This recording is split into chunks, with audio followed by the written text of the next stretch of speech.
you believe that there's a whole constellation of underground bases built by the U.S. government in the United States. Like that fact alone, just the physical infrastructure of it, because normally we talk about what are they doing? It's enormously expensive. It's unbelievable. And like it raises lots of practical questions. How do you ventilate them? What about food and water supply?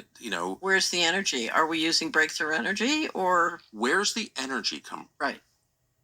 Because I'm sure that we have the ability to produce breakthrough energy at very low cost. If you go back. Why are you sure of that? My Dutch partners, I met because they were doing a series of conferences on breakthrough energy. And they brought together breakthrough energy inventors from around the world. And, you can see all the videos up on the internet and really went through the history from Tesla on of different inventors who have discovered and claimed different innovations with breakthrough energy. And I'm convinced that this energy exists. And I'm also convinced if you look at a lot of the really fast ships, flying around the planet, that they're not using classical electricity. They're not using. Right. So, they're not running on diesel. Right. Exactly. Right. So. Yeah. So we know that I'm sorry I get so caught up in the details, but we know that there are quite a number of large underground bases in the United States. We can state that as fact. Right. And then the question becomes, of course, like if they're connected to the power grid, if they're pulling off just a conventional natural gas electricity generation station, you could know that and measure it, but you think they have independent energy sources. Of course they do. So one of the questions I have that I think is really important is when you look at breakthrough energy, if you are running the planet, so I have this nickname for the committee at the top, Mr. Global. If you were Mr. Global, you would not want to implement breakthrough energy on a widespread basis for a variety of reasons, one of which is everybody got a hold of it and weaponized it. It could be very dangerous. Why? My understanding is that literally one small group of people could take this, with no sovereign powers or, just organized crime and use it in a way that could weaponize it and make it very dangerous. I'm not a scientist. I don't really understand. Right, but energy by definition is dangerous. Gasoline's dangerous. Right. Right, electricity's dangerous. Of course, nuclear energy's dangerous. Right, but if you're the risk manager and you're in charge of managing the planet, this has more disruption capability, both weaponization, economic. Suddenly everybody's free to do whatever they want, and so they're much harder to control. So if you're Mr. Global and you have the capacity to dramatically lower the energy cost, the other danger is then population skyrockets, and you're concerned about that. So if you're Mr. Global and you're worried about what will happen if you bring this technology out, it's very convenient to get complete control. If you don't trust the population to be environmentally responsible or politically responsible, then complete control. So we have a good mutual friend who's been bothering me for years to interview you. You've got to interview her. I'm so glad. Well, just because he said this is the best informed, smartest, most reasonable, mainstream, sane person I know of you. He said this, and I was like, yeah, okay. Anyway, and we're just really glad we did this interview because you're blowing my mind up and down. So how convinced are you that breakthrough energy, alternate forms of energy, non-publicly disclosed forms of energy are in use by the U.S. government? I think there's a very high chance that they're in some kind of use in a very controlled, secret way. Yeah, well, there are tons of indications, and you've had a number of people, at the contractor level, I'm a federal contractor, electrician, or a concrete guy or whatever, and I was working on this underground facility. There are a number of people who come forward to say this, and I saw what appeared to be some brand new form of energy I didn't understand. Right. Insane people too. Sean Ryan, who's a friend of mine, wonderful guy, honest man, who's a podcaster, did an interview with this guy who was just a random blue collar guy. I think he was a concrete guy, and he got a call for 1 million yards of concrete or whatever, and went to this underground facility, DOD facility, and saw clearly signs of some energy source that was defied the laws of known physics. So, and there are a bunch of people who have said stuff like that. So I don't think it's crazy. So I have two businesses. One is the Solari Report. The other is Solari Screens. I do an investment screen. And I think, a lot has to shift in investment if we're going to have a real civilization and not misallocate. I think we're misallocating capital terribly anyway, but he for 30 years has been an investor in a breakthrough energy company. Someone has been. Yeah. And it's called Brilliant Light. You can go look at their website, and they're really, they swear they've got it. And what is it? Don't ask me. Yeah. You got to get him on. And so, you think this money has been taken by people who've really thought through the future and are determined to survive it? So I call it a financial coup. I think what happened was when the budget deal busted in 1995, they gave up on the government. They just said, this form of government will not work as a governance structure to manage the dollar system. They're right about that. And they just felt it was impossible. If you're a risk manager, you got to turn the aircraft carrier before you hit the iceberg. And that could be 20 years before. Do you know what I mean? And they just felt that the system wasn't working. And it required, to get consensus, you just had to dumb people down and buy them off. And it just wasn't working. So I think they decided, okay, we're going to re-engineer government on the just do it method. And the first thing we're going to do is we're going to pull all the money out. We're going to put the government in a debt trap, and then we'll squeeze it and shift to the control model. And it was a financial coup, and it started in fiscal 1998. So it started literally October 1st, 1997. By 2015, they had 21. We had reports in their financials of 21 trillion of undocumentable adjustments. From a cash standpoint, it could be 50 trillion or 10 trillion. There's no way to tell unless you can get access to the bank records. And then what happened was Dr. Mark Skidmore of Michigan State University and I published a study, sort of a survey we had done thanks to him and his students, that announced that we were up to the 21 trillion. At that point, then the next step that happened, remember the Kavanaugh hearings? Very well. Okay. What you don't remember is during the Kavanaugh hearings, the White House, the Senate, the House, Republican and Democrat, all of them together, issued an administrative policy called Federal Accounting Standards Advisory Board Statement 56. Yeah, I did miss that. I'll just say. You did miss that. Yeah, I was busy watching Kavanaugh yell about his teenage drinking or whatever. Right. And what that policy said is, as a matter of administrative policy, we do not have to obey the constitutional provisions related to financial budgeting and disclosure.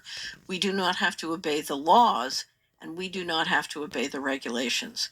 What we can do is appoint a secret group of people by a secret process to move money out of the financial disclosures of the United States and 150, so it's the 24 covered agencies plus approximately 150 governmental entities.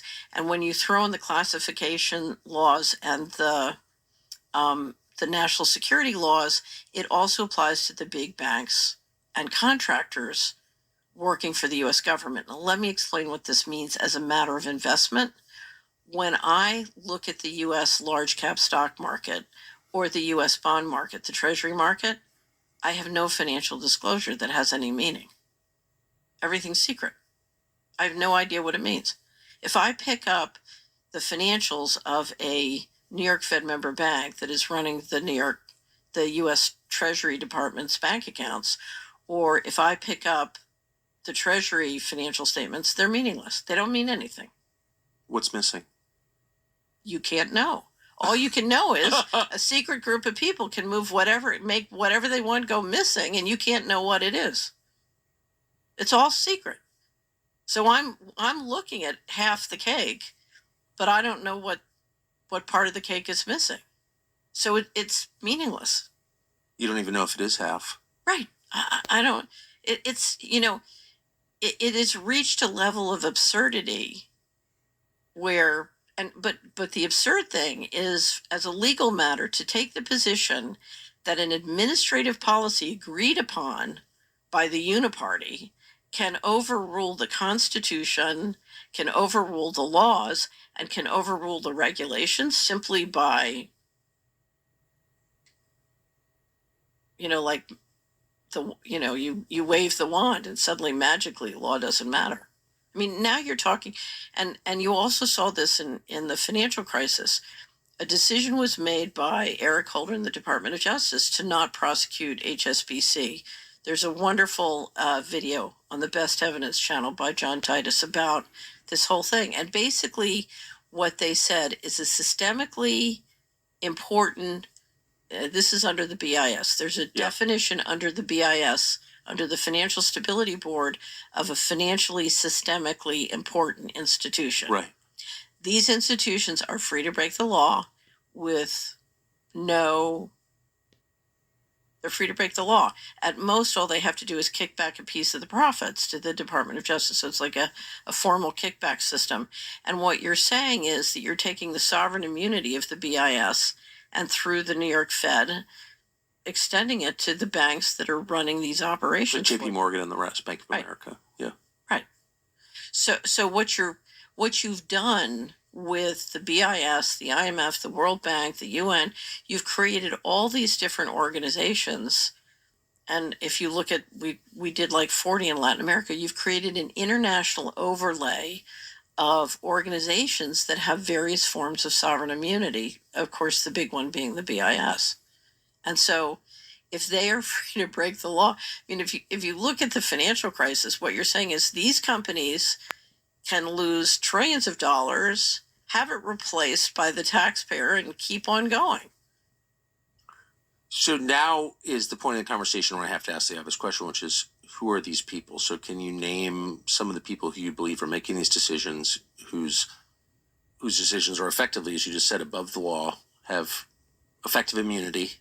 Right. So that's the question, sort of, who is Mr. Global? Yeah. And my experience is the bureaucracy that sort of runs things is the central banking bureaucracy. So we've described the BIS and the central bankers.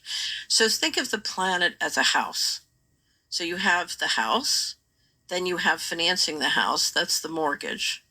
Then you have the insurance, and if you don't have the insurance, then you have the equity in the house, right? And the insurance layer is very, very important to make sure that the equity is protected, right? Okay. So you got the real assets, you've got the banking system, you've got the insurance system, and then you've got the owners. So in my experience, if you go to the BIS and you look at the systemically important institutions and the members, that's the bureaucracy that runs the debt and the transaction system. So the transactions, because the whole thing depends on being able to swap and transact. The insurance group is very important for the reasons you just described, same as on your house. And then the question is, who are the real owners? And that's the mystery. And I've spent my whole life trying to figure out who are the real owners. And basically, from what experience I've had, if you know their name, they're not one of the important owners. Do you know what I mean? It's Yes. Intergenerational pools of capital. Now, here's what's interesting. One of the most powerful pools of intergenerational capital that I've ever dealt with is the Harvard Endowment. And if you look at the squabble going on over who controls the Harvard Endowment right now, it's a very interesting squabble. Can you summarize it? Well, you have the Trump administration and the Department of Justice now in a lawsuit with Harvard over who has what powers over Harvard's policies. But I think the big fight is not in asymmetrical warfare, the fight is never what the fight's really about. The real fight is about who controls so Harvard Corporation, the university is only a portion of the Harvard Corporation.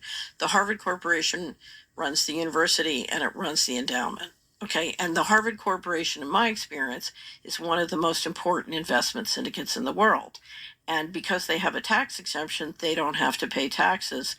they spin off, I think the last time I looked, I don't know what it is currently, but they spin off about 4% a year for the university, which is a lot cheaper than paying taxes. And it's a great investment because the university provides all sorts of intellectual and human capital to the investment syndicate.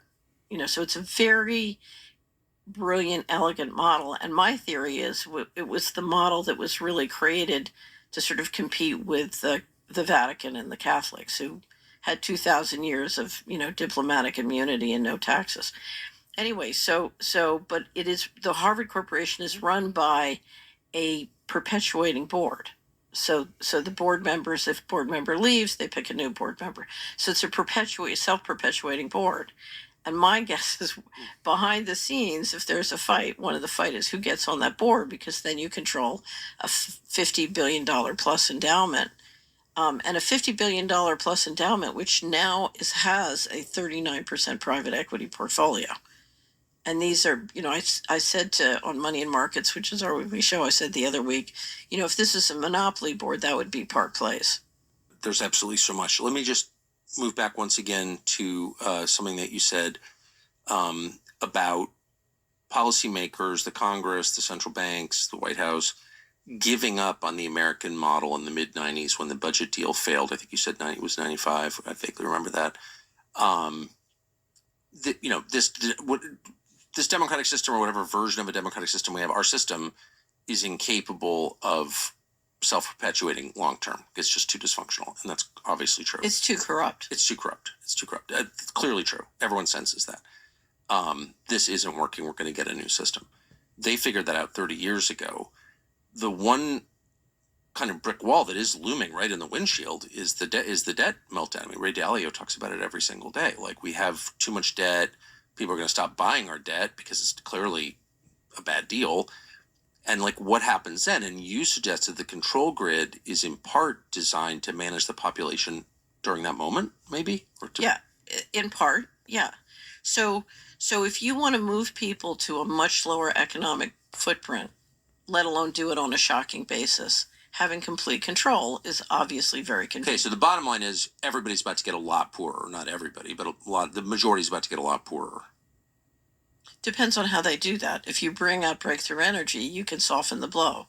There are many things you can do to soften the blow. It doesn't have to be like Russia in 90 and 91. That's exactly it doesn't have to be. Can they do it that way? Yes.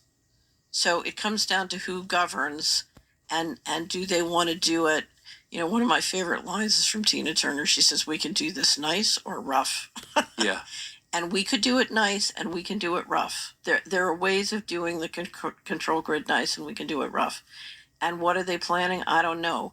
To a certain extent, remember, the way, in my experience, the way they govern is they have targets and goals, and then, you sort of make it up as you go, and sometimes it works. And so it's very fluid. So I wonder if the AI, if the data center boom, which really is the only sort of crackling, sparkling piece of the real estate market right now, I think it's building data centers, development market.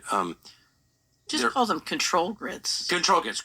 I mean, look, they're control nodes. I'm totally opposed to it, but massive bets, economic bets on the success of AI, right?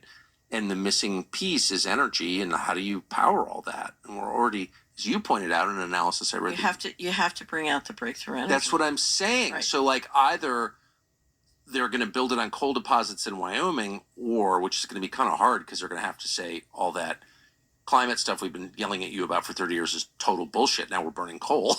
I don't know if they can. There was just an article in Bloomberg that Texas needs 30 new nuclear plants, and the Chinese are building enormous numbers of nuclear plants.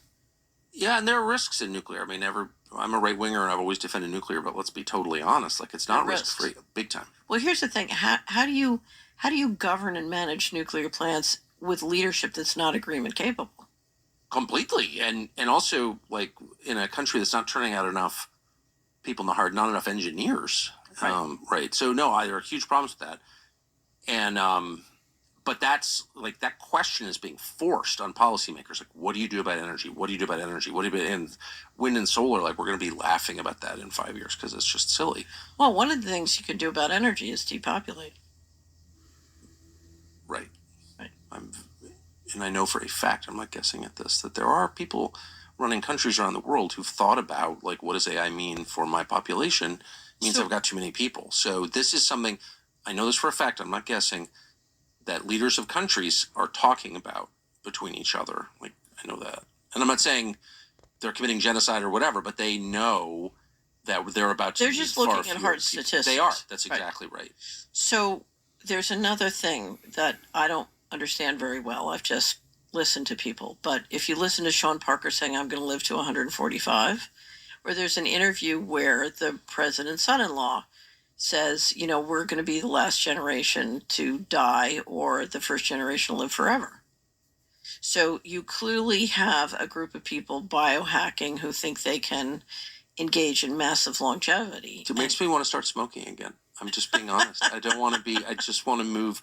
I want to pivot away from that level of soul destroying hubris. Right. Because that's what that is. I'm God. No, you're not. And you're going to find out the hard way that you're not. So it does make me want to.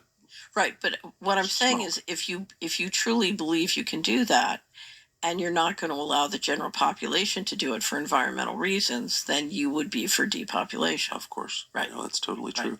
So this is, again, far field. Do you think there's evidence that people will be living to 145? I have no idea. I don't either. I don't really care. In other words, there's a whole set of scenarios I don't care about. I'm interested in freedom. And I believe that the only way we can be free is through a culture that embraces the divine and builds true wealth, enduring wealth, and living wealth, not just financial wealth. What is true wealth? True wealth, well, you know, because I would say you're truly wealthy. I feel I am. Right. I don't have that much money, but I feel that way. Well, it's an integration of living equity with financial equity. And what I learned being a financial advisor is that everyone had been taught to build financial equity and they couldn't integrate it with living equity. So you'd work with somebody who was, you know, worth millions of dollars who said they couldn't afford organic food. I was like, are you crazy? You know, the number one thing that causes a diminution of family wealth is health problems and you know, healthcare fraud and healthcare bankruptcy. It's like, you know, please take $1 million out of your bank account and start investing in really building, you know, doing everything you and your family need to be really healthy, you know, to have perfect water, to have great food, etc. The other thing I discovered was, you know, everybody was trying to put their money in the national security state instead of helping their kids buy homes and integrating with, you know, building the living equity. So my mother's family were Quakers, and you didn't even think about buying stock until you sent all your kids to the best Quaker schools. You know, that was first. That's so you think it's you're dropping so much here. I'm just trying to pause, like tease out certain themes, but you think it's wiser, you know, if you have children, you care about them, to help them buy homes than it is to. Absolutely. Who's, so can I, there are two stories I'm dying to tell you. Please. Okay.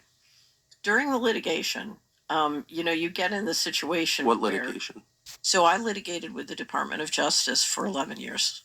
Or actually, it was some of that was fisticuffing with the tax guys. But anyway, so I had the sort of enemy of the state process of, I had 18 audits and investigations, 12 tracks of litigation, a smear campaign, and physical harassment. So they didn't like what you were saying?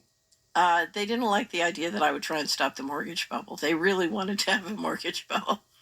And we were doing things to bring disclosure to play. It's called place-based financials. I really believed that if local communities could see how all the money worked in their neighborhood, that we could change things. So, for example, I would constantly, when I was at the Department of Housing and Urban Development, I would find neighborhoods where we were spending $250,000 per unit to build public housing, and $50,000 would buy and rehab a foreclosed property in the FHA inventory. And so literally, if you could just within a 4 or 10 block area, you know, take that $250,000 and spend it in the way that was the most efficient in that place, you could get 4 or 5 homes for the price of one. And it was really amazing. When I took those numbers, we did all sorts of due diligence. This is when I was a contractor. to the woman who worked for the guy who ran the $250,000 program. And I showed it to her and I said, look, we could, New Orleans, Chicago, LA, we could get 4 or 5 homes for the price of one. And she turned bright red and she said, but how would we generate fees for our friends? Exactly. Right. Or how would we, pay off foreign countries who flood our political system with donations if we're actually spending it to build nice houses for Americans? Well, but repair Reading, Pennsylvania. We could be spending it in wherever disgusting Middle Eastern place. So if you look at place-based financial statements, there's extraordinary opportunity to just re-engineer what's already there. Yeah, of course. Without taking money from anybody else, and making it so. I really thought if you create, so we created a software tool called Community Wizard that would allow everybody on the internet to just come and download the data and start looking at how the money worked in their places in a way that you could see real opportunities. Okay, so let me tell you 2 stories. And literally you go from being very wealthy and very trusted and very respected to being an enemy of the state. No one will talk to you, nobody will answer your phone. And suddenly all your income stops. All your income stops, your credit stops, you're just frozen. And by yours, you mean yours. Yeah. So anyway, so you have the assets that you have. Luckily, they never turned off my bank account, so I was lucky that way. But one of the things that happened was I'd had a farm in New Hampshire and I sold my share to my uncle. I had a wonderful and very wealthy uncle who was like the patriarch. And he bought and I warned him, if you buy this, they may come after you too. And he was a very stand-up guy, very fearless. And he said, I'll deal with that. So sure enough, I sell him the farmland. They call him and they say, your niece is a criminal and you shouldn't be doing this, blah, blah, blah, blah. And and they said, we want the financial records from the farm. We want all the financial records of the farm. And he said, well, send me a letter so I can give it to my lawyer and I'm happy to send them to you. So they, and this is the summer farm where all the family goes. Anyway, so instead of sending him a letter, they show up at his house in Portsmouth, New Hampshire at 9 p.m. at night, 3 FBI guys and a HUD IG guy with a subpoena. And it was designed to scare him. So the family had a big powwow. Should they drop me because they don't want to be targeted? And he said, well, she always helped us. So it turned out, I counted it up. At that point, I had lent or given to family and friends $250,000. Just, I made a lot of money. I loved making money and people needed help. And that's what money's for. So that is to restate, that is what money is for. So I just always done it. I hadn't even thought about it. By the way, your average 23-year-old NBA player who's floating all of his cousins and single mom, he understands that better than your average rich person. Your obligation is to your family, and including with money. Sorry. Right. Some of us are lucky, some not. Amen. Right. So he said she helped everyone, so I'm going to help her. And it took 11 years, but it was 2006, so that was about 9 years. At the end of the process, when I won the litigation, we got money coming in. I sat down to either repay everybody who loaned me or gifted me money, and or almost everybody. Some had just gifted, and I counted it up, and what I realized is I had come into the litigation having loaned $250,000, and then over the next 9 years, exactly $250,000 had come back. And it wasn't tit for tat. I mean, it was different people, different things. Some had got and said, well, I guess she needs it back and repaid it, or some had just gifted it because they knew I'd gifted. And literally, I put $250,000 out and $250,000 came back. And Tucker, if it wasn't for that money, I wouldn't be here. I would never have made it through. And it was because it was in the people bank, and they couldn't shut the people bank off. They could do all sorts of things to shut off all sorts of resources and income. But if it's in the people bank and the people you love and trust, it comes back. So when I love that. Yeah, it's great. So when I finished when I finished the litigation, I had a 401k that I'd had to bust. It had $500,000 in it. I paid $225,000 in fines and taxes to get it out. Well, I don't think they thought they put my 401k under audit so I couldn't use it to finance the business. It was dirty tricks. Anyway, so I take the money out. So my accountant, when we get the settlement money, she said, let's fund up the 401k. I said, no, I'm never going into business with the U.S. government again. No way. I don't want any of those vehicles. I'm out. And I said, but the other thing is I'm taking that $500,000 and I'm bonusing it out on the People Bank. And I'm going to start a new business, and I think that business will be successful. So I don't need that $500,000. It'd be nice, but I don't need it. But I need to get that money back, that People Bank, because that is the only bank in this world I trust. And so, that's like a beautiful story. Well, here's the question. And I used to always say this with my clients. Who's going to be there for you? Right? Who's going to be there for you?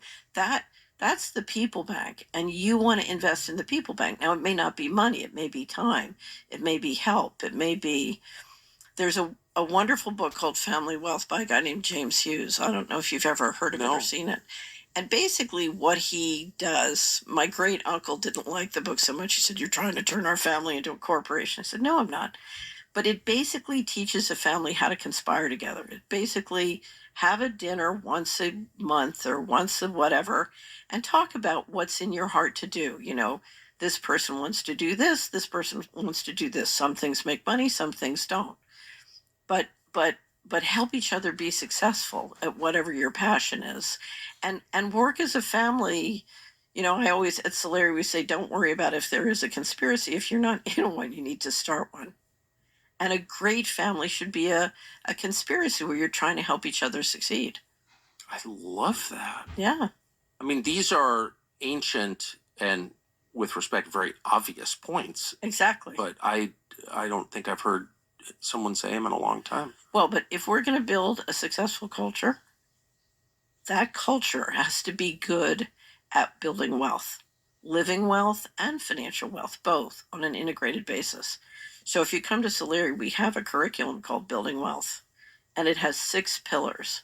And we organize all of our content into and around building wealth. And because it's part of what you have to build a culture that can really be part of real solutions. So the first pillar is free and inspired life. And so, you know, our theory is you have a goal, you have a relationship with the creator, and you decide, you know, what's your free and inspired life? Everybody's unique. And in a decentralized world, everybody is unique. You know, there's no formula, so to speak. The second one is navigation tools, and that's where people get burnt. So we say in navigation tools, there's an official reality and then there's reality, and you need to know both. And reality is for the management of your time and money, and the official reality is for the cocktail party. And you need to not get those. Don't use the official reality to manage your time and money, because then you're going to get, I mean, I clean so many people up from financial fraud and healthcare fraud because they believe the official reality. So you can't do that. The third is risk management, because in this kind of dangerous environment, everything's about keeping your risk down. And that's more important than making money. It's more important to lower risk than make money. So in a well-governed world, we'd all be focused on outside growth. But right. Now we've got to be focused on risk. Preventing loss. Right. Yeah. And then the fourth is living equity, and that's all living things. That's people, that's family, that's culture, that's education, you know, all the things that go into that. And then financial equity, all the things you know. And then the last one is, to me, the most important. It's called Turtle Fourth. So did you get the hat, the Turtle Fourth hat? I did, yeah. Right. Okay, Turtle Fourth is about never quitting. You must never, ever quit. And the whole goal of the people who are trying to centralize is to get you to think it's hopeless. And John Rappaport used to always say, hopelessness is an op, and it's planet-wide. Well, because I am actually struck by everything that you've said. I think this could be like a 9-hour conversation if we let it. But I have one more story. But I am struck also by your tone, I don't think I've ever heard someone describe dark deeds with more cheerfulness. Like, how do you not go crazy? So you have to keep a state of amusement.